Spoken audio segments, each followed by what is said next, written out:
Most people are using AI coding tools the wrong way. They're using them backwards. They'll open up Codex or Claude Code or Cursor or Lovable or another AI builder, and they'll say, build me an app. And then they wonder why the result gets too messy. Well, the problem isn't always with the AI. The problem is with the structure and the handoff. So if you give an AI builder a vague idea, scattered notes, a messy chat thread, it has to guess the business rules, the workflow, the edge cases, and what does done look like? What does success look like? That's not how you build real serious software. That's not how it gets built. In this video, I'm going to show you the system that I've used over the last 18 months that I've perfected here at 120x.ai. I call it the architect builder method, where I use a large language model like ChatGPT or Claude as the architect layer. The large language model becomes my brainstorming and keeps me on track with my project. It takes some setting up, which I'm going to show you in this video, how you can do that using these tools.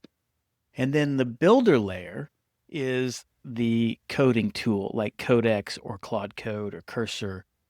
So architect is your large language model, ChatGPT or Claude, and then the builder becomes Codex or Claude Code. And then the source of truth isn't the history of the chats per se. No, the source of truth is the project folder or the folder system that I'm going to share with you to show you becomes the brains and the kind of source of truth for the entire project. So this is relevant to you. If you're an owner, an operator, somewhere in a business, you're a consultant, you're an executive, you're someone that already knows how to use the basics of technology. You can use tools like Excel. You can build pivot tables. You see the big picture, whatever your role is. You understand workflows. You understand inputs, outputs, rules, approvals, reporting.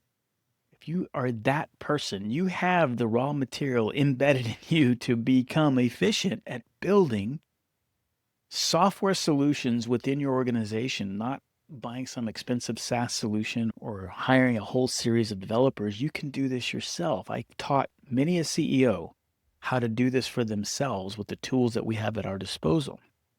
You don't need to learn how to become a full-time developer.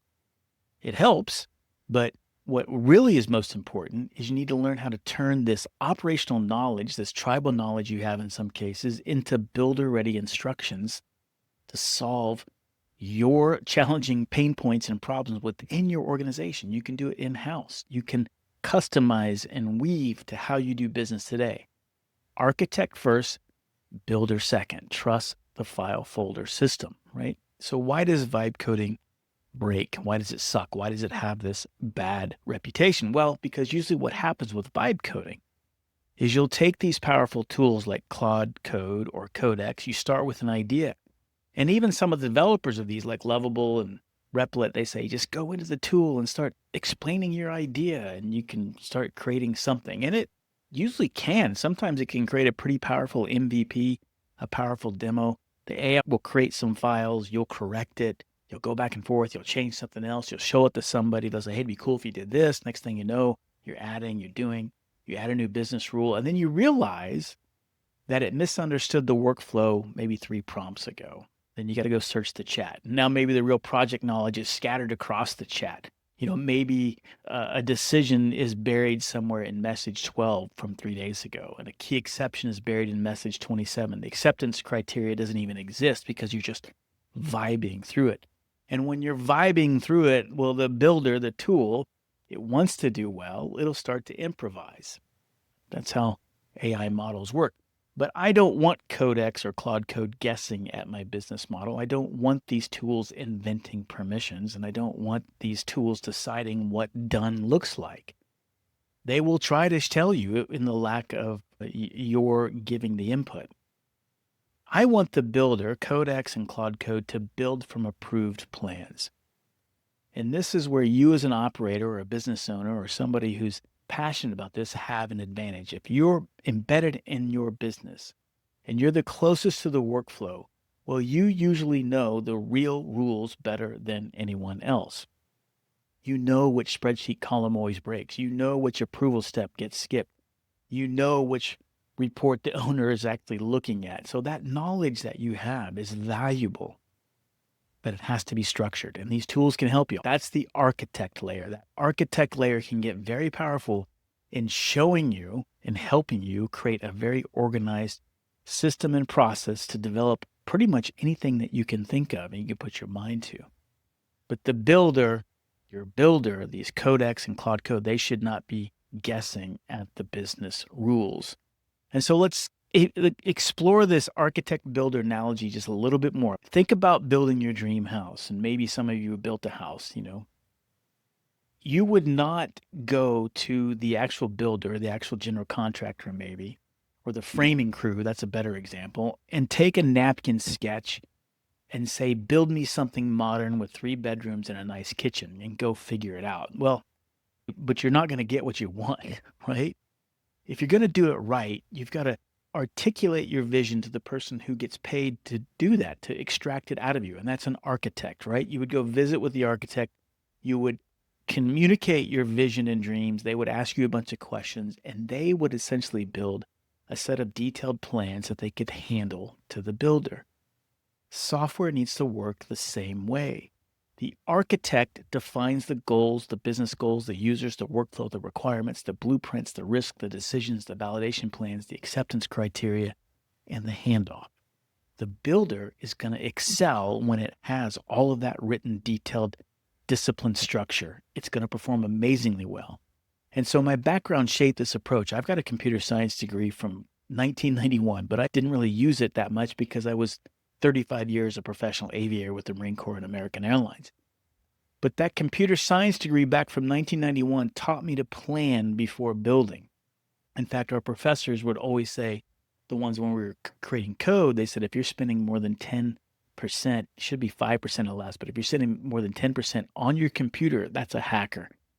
A professional programmer will spend most of his time architecting and detailing it out on paper before we start coding. And it's true. When you spend all that time doing that, when you actually got the coding, it worked like a champ. The same happens here. You spend the bulk of your time communicating with an architect, setting up this detailed plans, this file structure. And what will happen is your architect will come up with a set of detailed plans to give to the builder. Computer science taught me to plan before the building. Aviation taught me to use checklists, procedures, risk management, and clear handoffs. You don't brief a flight by saying, let's just wing it, right? You plan it out. And you should not build software by just saying, hey, let's vibe through this with the AI until it looks right. You're going to come up with a mess. So a clear flight plan beats this improvisation. So let's talk about why the folder is the handoff. And let's go over this file folder structure to give you a sense of how I build things. This is a folder called 120X I got on my desktop, and we're going to look at the folder structure, what I call the 120X scaffold. Now, I'm going to use a thing called Obsidian to look at this, but I just wanted to show you first that this is just a normal file structure that I have, and I've got files in here, and I'm going to go over that. But there's a tool that I use that is reading the exact same thing called Obsidian. You don't have to use this. It's just, it helps me read markdown files, okay? And so we're using this tool, and I will go over that. So we're in this 120X scaffold. This is a template where I'm gonna show you how to organize your project before we actually start coding. So please bear with me on this. It's important that you understand how this works, because how I used to do projects in the past, I didn't have this much detail. This has really come about over the last 7 to 8 months. Where in the beginning, I would still, managing context, I would have a similar folder structure, but it was a little more, there was less detail in here. In fact, I was putting everything in what was called a Claude markdown file. These files, they don't have .md, but these are markdown files, which just are essentially text files. That's the markdown file. It's just a text file. It just makes it versatile. It's easy to read. It's easy to edit, and it's kind of universal. So we use markdown.md or markdown files. And so even though it doesn't have .md, all these that are all caps, those are markdown files. And then I use this Obsidian because I can read the contents right next to it, and it's nice and formatted. It's real easy to read. And so when you look at this, the handoff, the whole file structure, every project is going to have this similar project structure.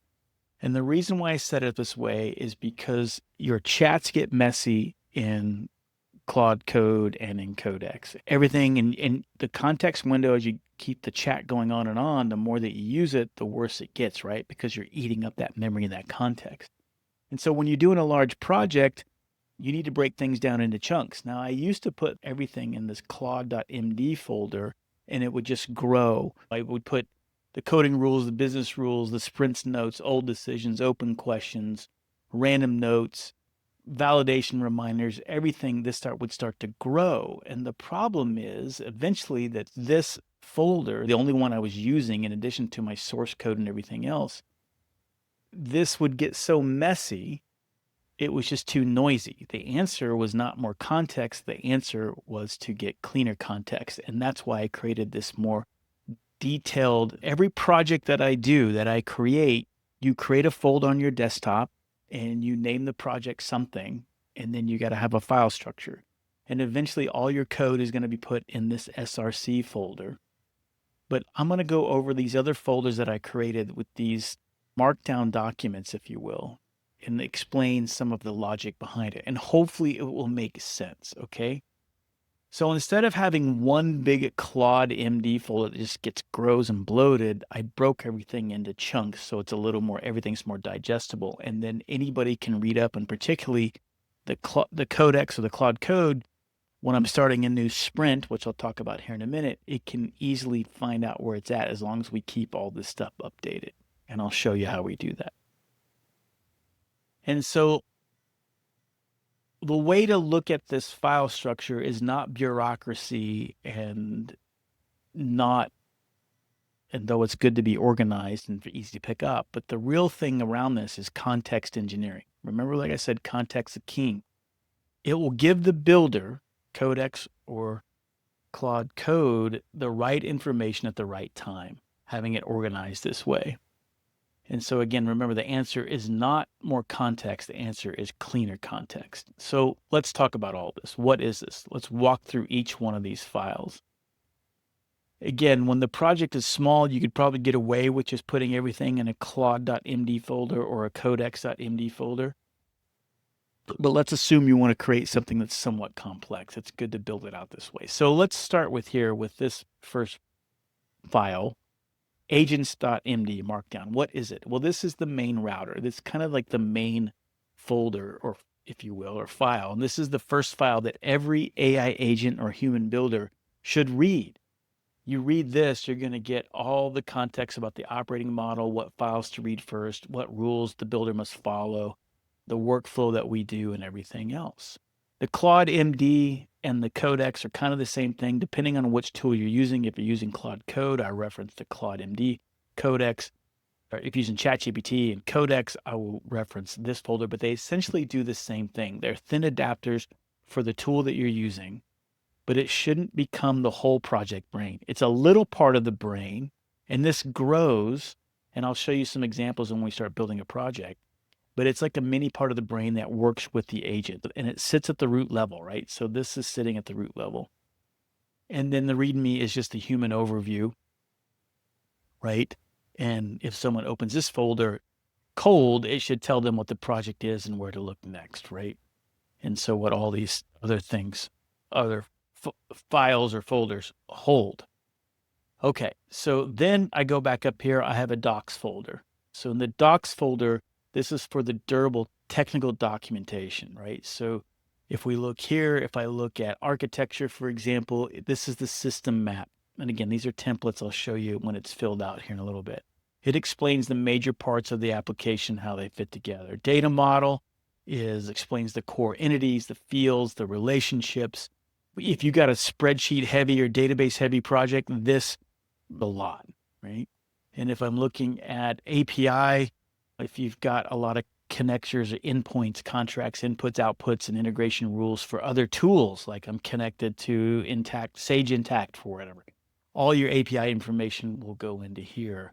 Permissions defines the roles and the accesses and who accesses what. And as we create things, a lot of times you got different types of users access rules. So it's good to have that documented. And then the validation explains how we prove the system is correct. Like for business systems, this is where we define how outputs tie back to the source data. So that's important to have defined as well. So you see, if I had all of that information sitting in one Claude .markdown document, it would just be huge and things would get lost.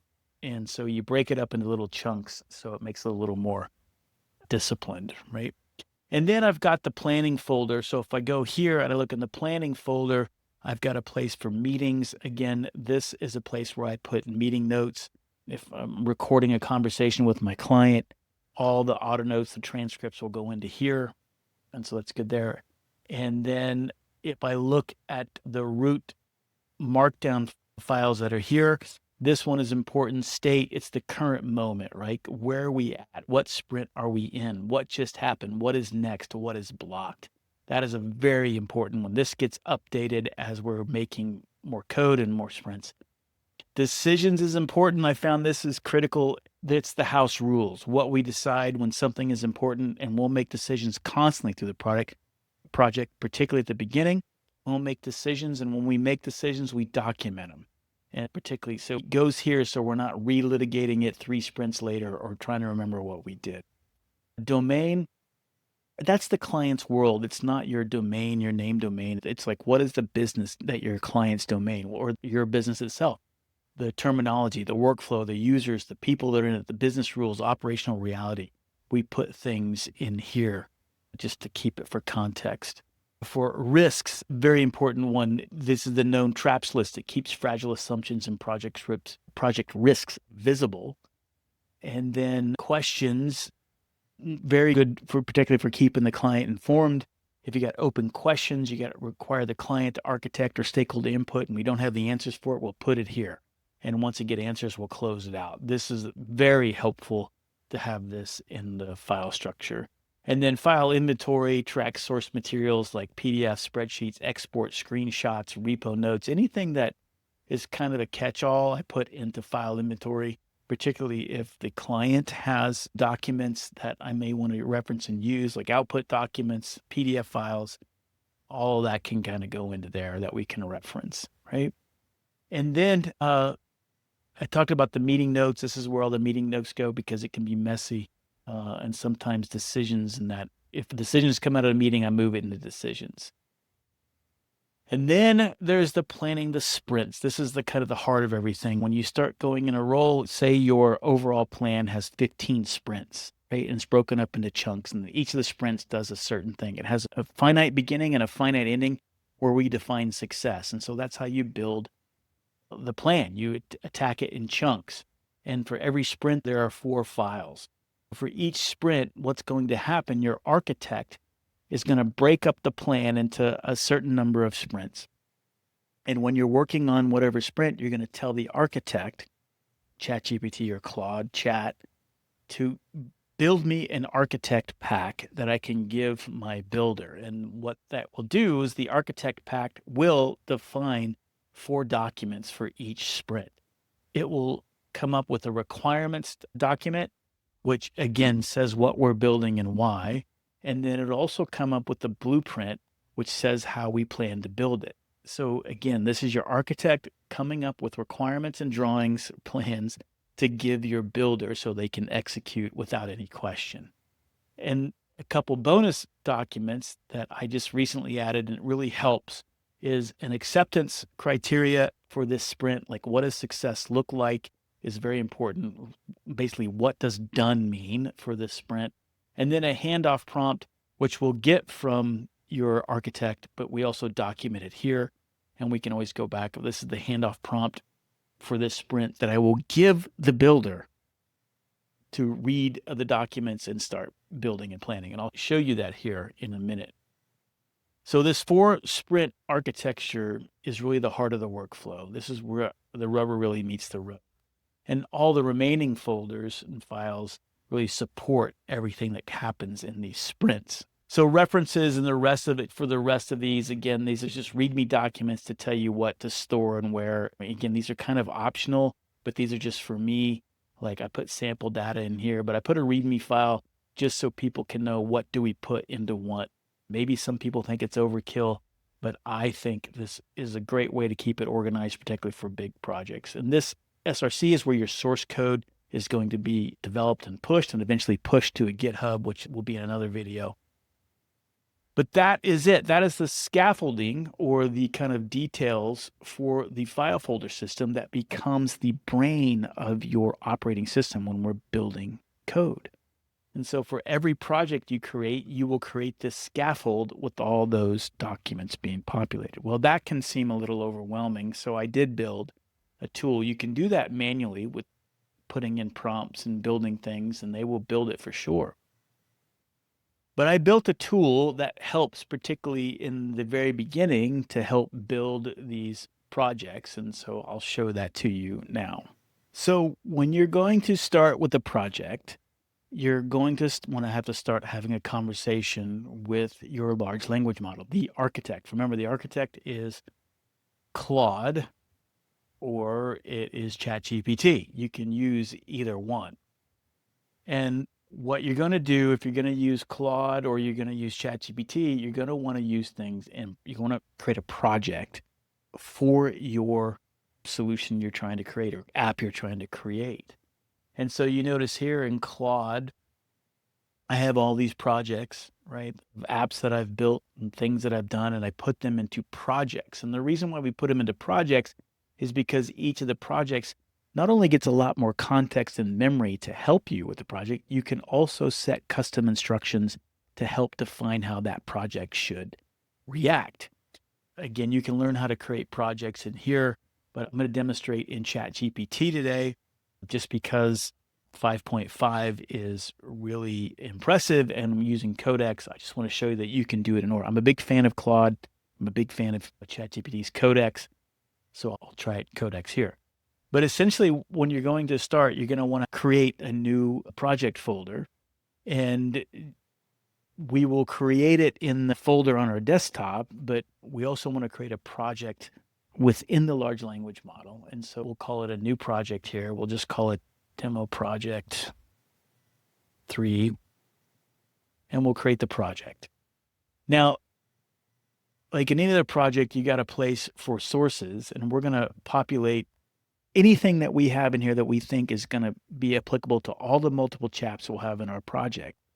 In this case, I do want to give it some of my context around my philosophy. So if I look at my 120X folder, there's a couple in my latest philosophy. This is just mine. I have some marked files that talk about my philosophy, right? There's my philosophy about my 120X architecture. And even though ChatGPT knows about it, I want this project, make sure there's no question that they know what we're talking about. So I'm adding that file there. I also have a quick start method to how to start a project. It gives it step by step. And so I want that to know that too. And I'll put in the scaffold instructions, even though we know it is. I don't want it to have any doubt about that. And then I have a couple other things, maybe this workflow pack architect, just so it knows, and a template for the architect pack template, even though generally it should know what it is, but it can't hurt having it in here. Now, what other files could I put into here? Well, if I've got Excel files or PDF documents, I will put it in my file structure that I have, but I also want it for my architect. So it's kind of like, even though I've got these files existing in my home, if I'm going to meet with the architect, I need to bring my files with me to the office meeting, and that's what I'm doing here. The other thing I want to do is set up how do I want this project to react, so I'll edit some instructions. And so you could literally tell it to be whatever you want it to be. You don't have to do this, but boy, this really sets itself apart and can really get specific about how you want to do your software development. How do you want to handle the situations? I'm going to copy it from another project that I have for my 120X project launcher, which I did. I'm going to copy these instructions that pop up here. And basically, it just reinforces my architect builder projects, what the architect layer should do, how to use the methodology, important boundaries. This is internal tooling, not a client app.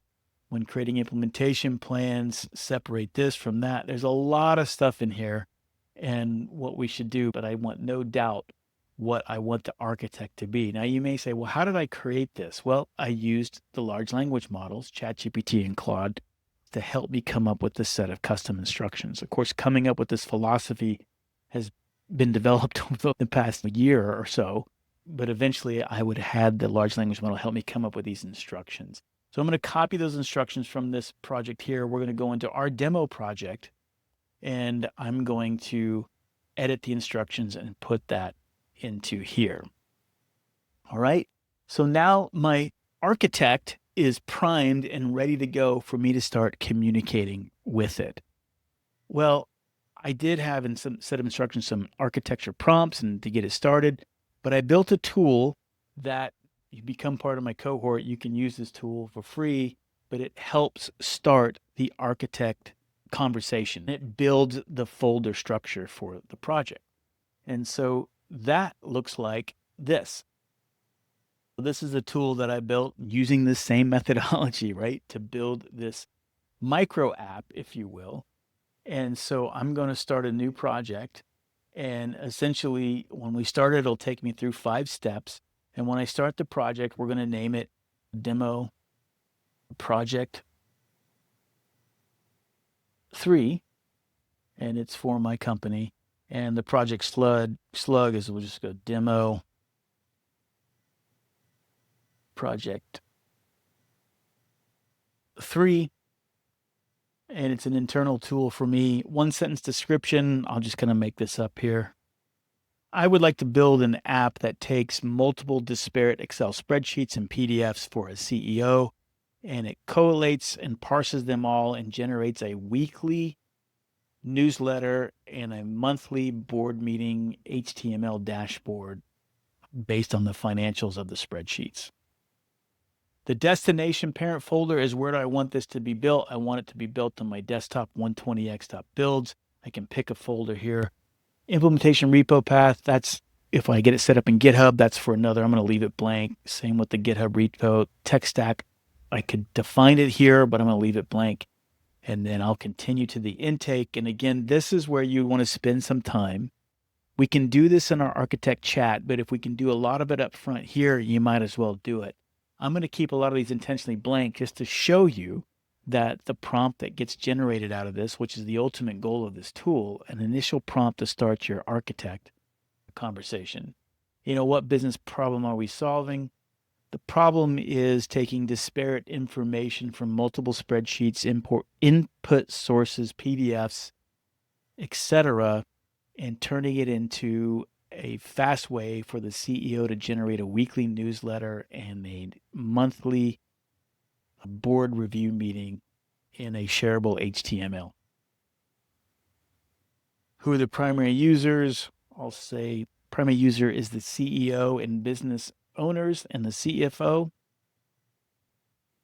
Pain points. It takes almost 3 to 4 hours a week to put together and collate all the disparate data and come up with the weekly newsletter. We want to get that down to less than 30 minutes. And then I could dictate the workflow here, the target workflow. I'm going to leave these blank. But if you could spend the time and take the time to really think about this, brainstorm, talk about it, populate it, you'll be in a much better position. Now we review the project. It kind of goes over everything that we're going to build and where. All these TBDs, needs discovery, means I didn't answer them, and I'll show you why in a second. And then we'll create the project. And so it did a couple things right here. But the main thing that it did, it gave me a nice architect prompt. And again, this prompt is pretty detailed, but it helps you kickstart your conversation with the architect in the right way. And so I'm starting as the 120x architect. Here's the project metadata, the name, everything else, the current status.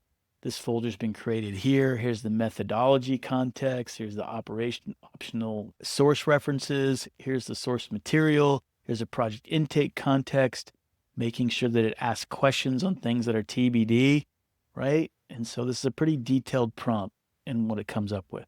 But I also wanted to show you the file structure that was created.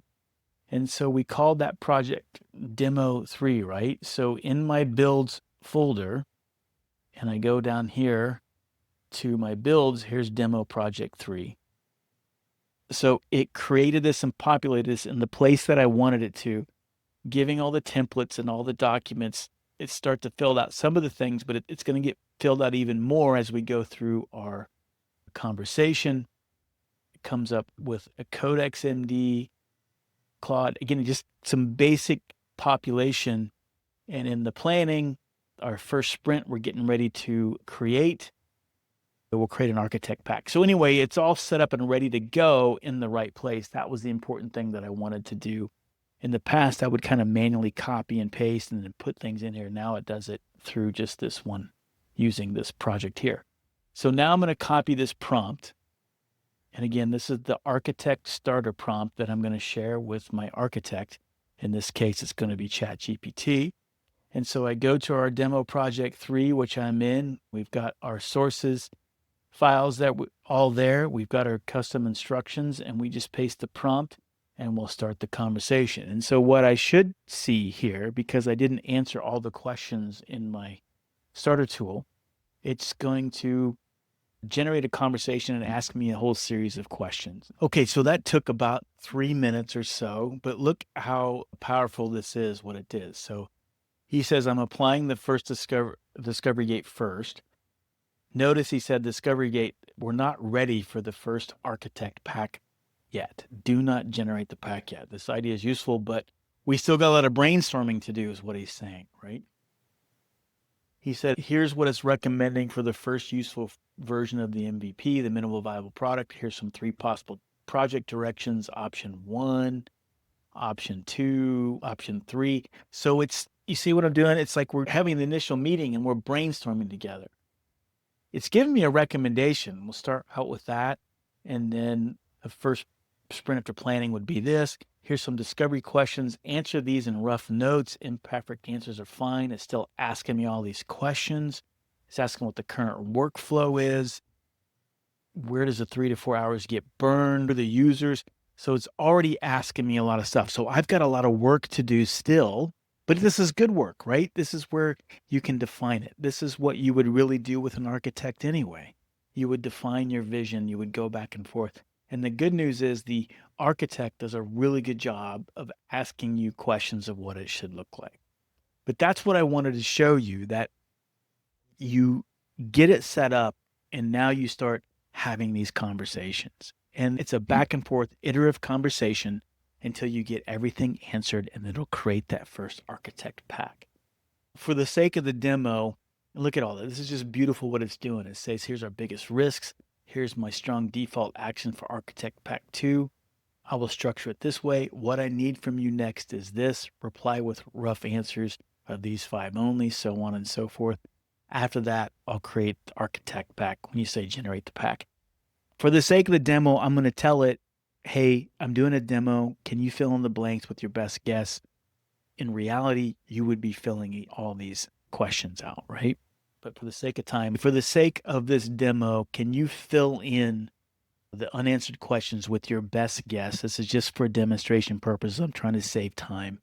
So if you can fill in your unanswered questions with what you think is best, and I will go with whatever you recommend, and you can generate the pack from this point forward. Guys, I'm just doing this to accelerate the time for the demo. I'll pause this and I'll let it build and generate, and I'll get back to you when it's all done. Okay, that took 2 minutes and 28 seconds, but essentially what it did, what the architect did for me, was it generated the architect pack that we're going to eventually have the builder read. We'll take a look what's inside of this here in a second. And then it also gave us the Codex prompt to apply and review the pack. So we'll come back to that. So let's go ahead. I'm going to download this architect pack 001 into our project. And so I'm going to navigate to our demo 3 project, which is right here. And I'm going to download this architect pack discovery at the root level, right, of the project. And I'm going to save it. Now I'm going to go into Obsidian to view this. So I go to demo project 3 right here. Let me minimize some of these so you can see this. You can see at the root level, I have architect pack 001 discovery. Now look at everything what's in here, what was created. It gave us the project state. It gave us the current status of what we're trying to do. This is a demonstration product. This is the product direction, build a low internal reporting prototype. Active sprint will be this one. Recommended next sprint is this one. recently completed, next actions, file, and everything to put into these markdown, right? The decision log, the decisions that we've already made, the demo assumptions accepted for planning, what goes in domain, all of this stuff. So you do see how this is getting this architect pack that your architect went to work and did beautifully, is it starts to populate your files in here to help Codex. So it's just an amazing amount of work and detail. All of our risks that are in here, the questions that we have, the open-ended questions that we have, the questions answered by the demo. This is just amazing stuff. I mean, you're getting all of this created, this detail. So that is what's in this first architect pack. Okay. So the architect has done his job. We're in its office. He gave us some deliverables that we now need to go take to our builder and see how well that we do. And so if I go back to my chat with the architect, it gave me a prompt to give Codex. You are the builder. First apply this architect pack that we just looked at. Run this for a dry run. If the dry run looks safe, run this. And after applying the pack, don't write the code, but read these files, then summarize what we're building, what V1 is not, what assumptions are made. And so this is what the first sprint looks like. We're not creating code per se, but we're getting Codex to define for us what they're going to build. And then we'll sanity check it back with our architect to see if we're on track. Does that make sense? One other thing before I do that, I always like to know a sense of how many sprints we will do for success. And so that just gives me a big picture. I could go look it up, but I like to ask my architect directly, how many sprints are we looking at for this project, right? And so, what did he say? Yep. He's saying, demo 3, I plan on 5 to 6 total sprints. Here's what they look like, and they're defined. So we just know I got about 6 sprints, and the real success point would be this, and probably achievable in sprint 4 or 5. My candidate take is this. So anyway, real nice there. So anyway, let's go back and copy this prompt. And now we're going to go to our builder's office, go across town, and we're going to knock on our builder's project, and we're going to start a new Codex project. So we're going to need a new chat.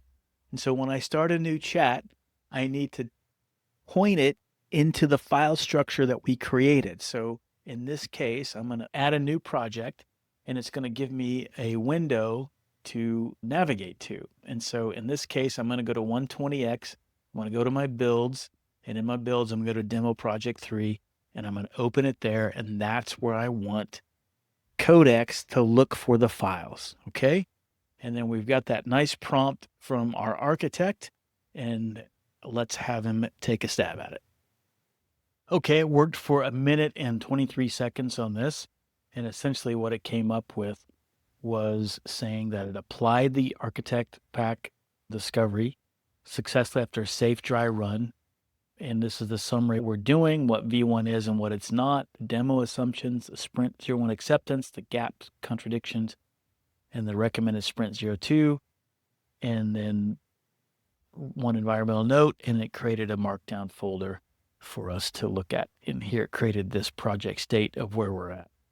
And so again, I would review this, and for the sake of the demo, I'm going to go ahead and copy this. I'm going to go back to my architect, and I'm going to tell them, hey, Codex just finished. Here is his summary, and I will paste what Codex gave me. So you see how I'm using the architect to sanity check the work that the builder did. And so obviously you're going to want to review it yourself. You'll catch things, but then you also want to go back to your architect and say, how do we do here? Because your architect is certainly going to see the big picture and catch things. I always go back and forth, and people say, oh, well, you're, taking a lot of time and you're using all these tokens to do it. But again, I have less errors on the back end. If I do it this way, I can almost build something with minimal errors or logic errors. It usually works pretty well, and it's already organized. So I'll pause this as we're waiting for the architect to look and come up with other recommendations. Oh, and while it's cooking, I guess what I can show you, if I go back to the file structure for our demo project 3, if I go to planning and I go to sprints, here's sprint 1, discovery architecture, and notice how this document got updated, right? Here's all the criteria for acceptance. Here's the blueprint that Codex read, which is pretty powerful, right? Look in how much more detail is there. Here's the handoff prompt that we gave it. There's just another copy there that we gave Codex. Here's the requirements, again, that Codex is basing that first sprint off of. I will also like to rename in Codex that sprint. Like here we are in demo project 3. Here's the first chat that we're in. I can rename these chats and we'll call it sprint 001. And you can name it whatever, but whatever is kind of applicable. Discovery and architecture. And then that way, when you're over here, every time you're doing a new feature, a new sprint, I start a new chat underneath the project. And so, for example, if you look at this 120 project launcher, I've got 15 sprints. You can see all the sprints and what I did and what they were named, right? Just keeps it nice and organized, and you can see what you did when. And so that was the first sprint that we did on Codex. So let's go back. How's our architect doing? Did it complete? Yes, it completed. What did it recommend here? It said Codex to the right thing. Reviewed it, didn't start coding. I'm treating Codex note about the stale README as part of the cleanup. Codex summary is clean. I created the next architect pack. So now we're on architect pack 2. And what sprint 2 will do, this is the first implementation. It tells Codex to build this. Important scope call. I intentionally made this deterministic and demo safe. And so here's the nice prompt that it gave me to give Codex. And we can just go back to the builder now. Oh, before we do that, we need to take our architect pack 002, right? And we need to save it in the root of our demo project 3. And it'll go right next to the other architect pack. So we'll save that there. Let me go look in the file structure and I'll show you where it is. So demo project 3. And if you look at the root level, you will see architect pack 2 sample boundary parser newsletter. And that's what it looks like inside everything. You certainly could study this, but for the sake of the demo, I'm going to assume all this is good. But certainly in real life, I would be reviewing all of this to make sure it's doing what we said we're going to do. Then see, back to the architect. When we put the pack in the right place, now we will copy the prompt that we will put into Codex. And so there's my builder in Codex. I'm going to start a new chat because we did sprint 1. So I'm going to go up to demo project, new chat. We're still in the same demo project 3. I'm going to paste this. And then I'm going to copy this. So it makes sense here. And then I'm going to rename this sprint. And then I copied that 002 sample boundary parser newsletter. Save. Right? And do you see how I've organized that now? I just renamed that so I know what this is the current sprint that I'm in. And so I just get a fresh context every time. And so we know what the sprint is. And then I'll come back to you when this gets done. Okay, minute and 10 seconds. And what did we get here? He applied the architect pack, what sprint 2 is building. Again, this is the applied it after a safe dry run. So it did a dry run, said it was okay, and then he hasn't started implementing yet. So here's the primary command, explicitly out of scope. I would be reviewing this, but for the sake of time, I'm just kind of speeding through this. Here's the implementation plan. These are files I expect to create and modify. Risks and ambiguities looks good to me. I'm going to copy that. I'm going to go back to my architect and say, here is his summary of sprint 2. And so our architect says, hey, good, Codex understood the sprint correctly and stopped at the checkpoint. My read, this is ready for implementation. The only real decision point is the Excel dependency. Using this is reasonable for this demo. It's better than pretending for demo. I would approve it. Okay, good. I agree with that. And look, it gives me another prompt to go give to the builder. My architect is doing the heavy lifting for me. And this is what I love about it. This is why these tools are so great. One note, it says a factless folder is not in a Git repo, and that's fine because I'm doing a demo. I'll show that in another video. But once we start getting more, we need to commit these things to GitHub eventually, right? But that's another video. So after sprint 2 finishes, I want Codex to show us this, and that's cool. And so I'm going to copy this and then go back to our builder. And in the same sprint, because we didn't start a new one, right? I'm going to continue it with my sprint 2 to continue and do what the architect asked us to do. And see how he does. Okay, so that took 5 minutes and 25 seconds, but our builder looks like a pretty good job. This is everything that it created from source-wise, modified these documents to these command runs, gave me these test results, gave me some things to look at from HTML, which we'll look at here in a second, some known limitations. So I will take this, do an audit check with our architect to see how they did. Say here is the result of sprint 2 from Codex. And while it's cooking, I'll go ahead and look at the file structure just to show you. See, for the output, there's sprint 2. And then for the outputs, Demo Weekly, he gave me 2 HTMLs. So this is what the monthly dashboard looks like. Again, this is just a concept in sprint 2. We wanted to come up with some concepts. And then if I also look at the other HTML, the weekly newsletter, it looks like this. So again, this is very basic information, but it shows you in sprint 2, it's given us some ideas of what our output could look like for our application. So that's good there. Let's see how the architect is coming along. It's still thinking, and so I'll pause and bring it back when it's done. And so here it took 1 minute and 26 seconds. Sprint 2 was a success. Sprint 2 landed exactly where it should. Important thing is we now have working software, not just planning docs and just synthetic reporting bundles. And then it went ahead and created the Architect Pack 003 for executive output polish. Codex stayed in scope. The main issue is now engineering its demo quality. Right now, we need to make a generated newsletter. Sprint 3 direction is this. Should be focusing on this. And again, I know I'm kind of going through this quick because I'm just trying to save time. But it just shows you how good the architect is when you set it up, how powerful it can be in setting it up. And so let's go ahead and download the Architect Pack 3.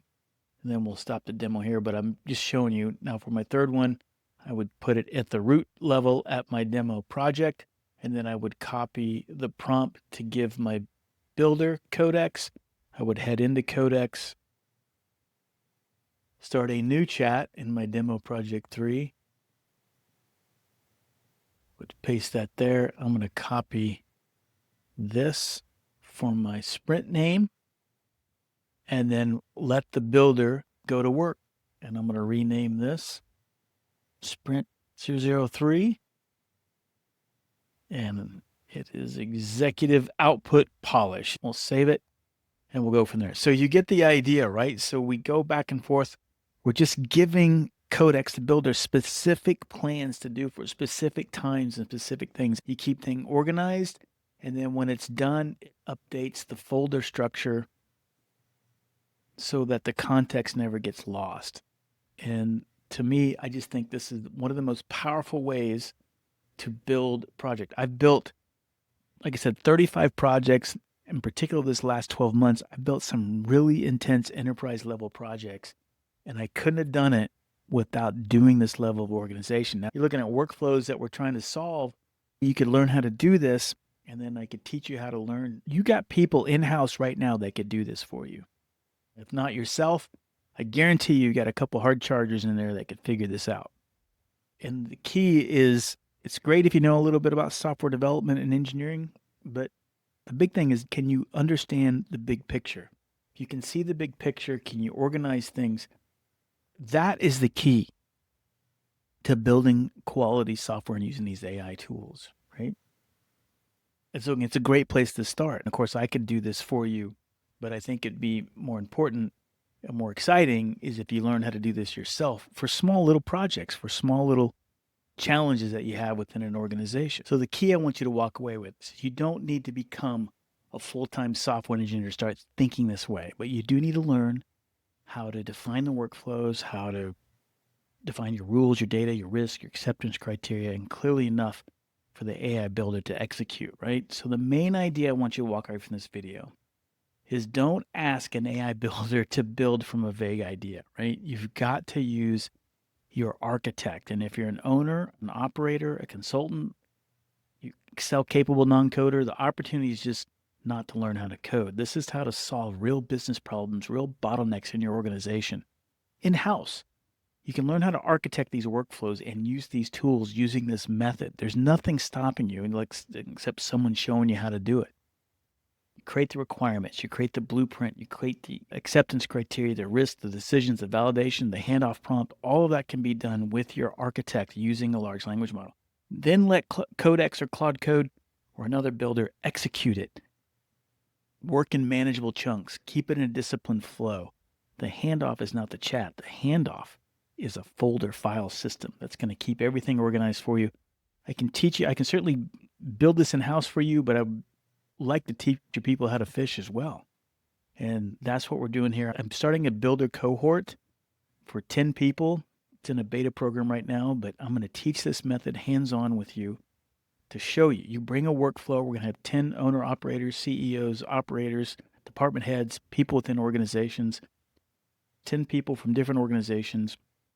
And we'll take whatever workflow bottleneck that you have, and we'll build real working micro applications for you in here. I'd love you to be a part of it. You can go to 120x.ai and look at the builder cohort. Again, it's for 4 weeks long, 10 people, a couple times a week. Shouldn't take up more than, I would say, 7 to 8 hours per week. I can get you there in a short amount of time and teach you this skill that can totally transform your organization. If you want to learn more, click the links in the bio below or links in the notes, and look forward to seeing you in that builder cohort.